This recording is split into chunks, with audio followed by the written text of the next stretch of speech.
The 2024 summer transfer window has been pretty quiet for Liverpool. Thus far, it hasn't really yielded any sort of actual rivals. The links that we have had this summer, the likes of Matt Sweefer, who ended up joining Brighton, or say Takafusa Kubo, who was linked earlier this week, and then immediately the next day was shot down by journalists close to the club. Uh, so with those stories kind of not materializing, with the fact that Liverpool are on preseason tour in the US as of this week, they arrived a couple days ago, if I'm not mistaken, and the fact that the preseason squad is a bunch of players that are, for lack of a better term, on the fringes. I mean, Queven Kelleher is in the squad. He has been linked to a move away from the club for a while now. You have Nat Phillips, who's also part of the squad, Sepp Vandenberg, who's voiced interest in moving this summer. He has a £20 million price tag, according to the club. Phillips around 8 mil. I would imagine we'd get somewhere around 15 to 20 mil for Queven Kelleher because he has proven year on year to be a decent enough goalie to be in the Premier League. Maybe a buyback clause or a sell-on fee or something like that we can write into that contract would be good as well. But those moves do look like they will happen more so when than if that makes sense. Because as of right now, Queven Kelleher, there hasn't been a lot of, sort of preseason starts for him. He didn't start in the closed door friendlies against Preston. And I would imagine that as the backup goalie under Klopp for so long, and now a new manager coming in, and you're not even really given the go immediately. I think that means that there's probably going to be some steps away from that. I'd be gutted because I like Cleveland Kelleher a lot, but you look around the league, and Man United has signed, Xerxes. They're linked with Delit, linked with Ugarte. You look at Man City, I mean, they only signed, I believe his name's Savino or Savio. That was like 25 mil. I think they ended up paying Chelsea, doing Chelsea things, not too many huge signings. Mark Huey from Barcelona, and also they signed Kieran Dewsbury Hall from Leicester, who will obviously come in and play under Maresca. Arsenal today, as of recording this a few hours ago, Calafiori is set to join them. Ornstein's reporting it, so it's basically done and dusted, just a medical, and he's going to meet up with them in the US on the tour. So they're getting business done. Arsenal, United have signed players. They're continuing to do business. City don't really need a ton of improvements if they don't see a ton of departures, but at the same time are still making moves.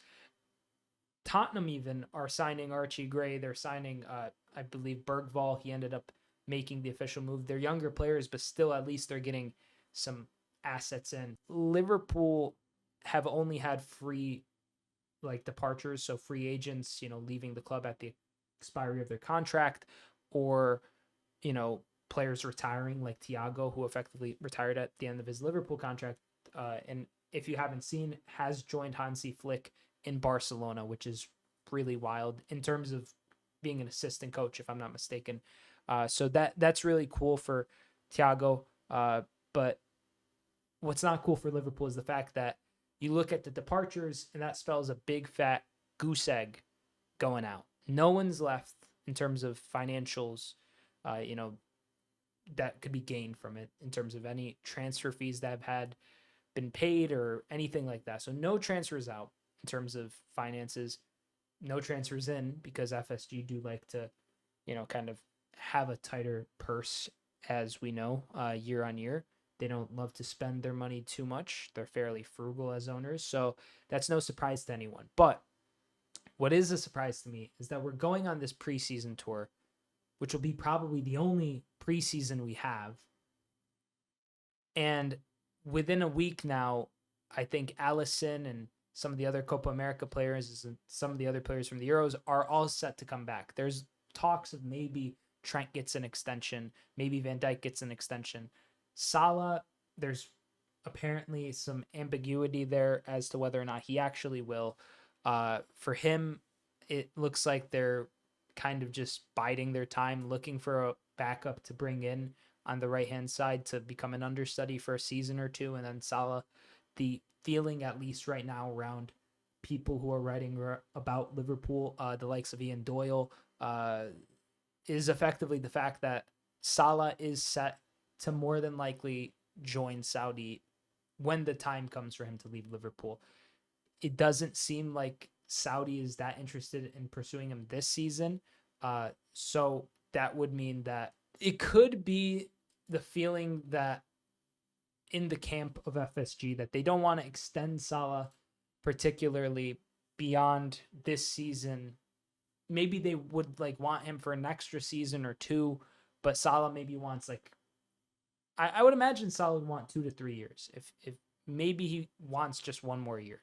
Who knows what the actual thought process is there? Who knows if he's actually been offered something? But the way this stuff's being written about Salah compared to say Van Dijk, compared to say Trent thus far, has been that they're conceding that Salah will leave when the time comes, which seems to be at the end of next season, which implies to me he's going to leave on a free. So that's kind of why I'm a little nervous right now in terms of how Liverpool have conducted themselves this window. You know, even still, with there only being like 6, 7 days in July left, and then being a month of activity to be done.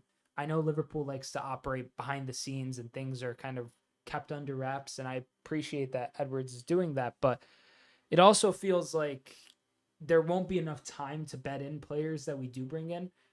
And that's kind of what I didn't love a lot during the Klopp era was this, you'd get someone like Fabinho, and Fabinho was a fantastic example. When he first came in, Fabinho was not immediately played, and I get that he wasn't immediately played because he wasn't ready to play in the system, I guess, quote unquote. But at the same time, he didn't come in until later in the window. It was like something that ended up bleeding into the next season. And I'm just kind of concerned that more of the same is going to happen. So let me know, Liverpool fans, who do you think is a realistic target for Liverpool to get after?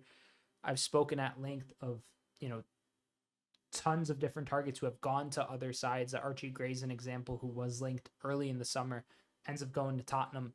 And I'm not saying that we should go out and sign someone of his caliber, but who would you want Liverpool to go out and sign this window while we have the time still, realistically? Because there will be some departures. I'll keep you guys up to date on any arrivals, departures, all that stuff. Make sure to subscribe if you want to stay up to date with all the Liverpool news that you need for this summer transfer window. It's been pretty sparse, so I haven't necessarily posted a ton, but I will continue to post as the window progresses from here on out. So stay tuned, subscribe, like if you enjoyed as well. And thank you so much for joining me. I'm Sideline Sedo. Peace.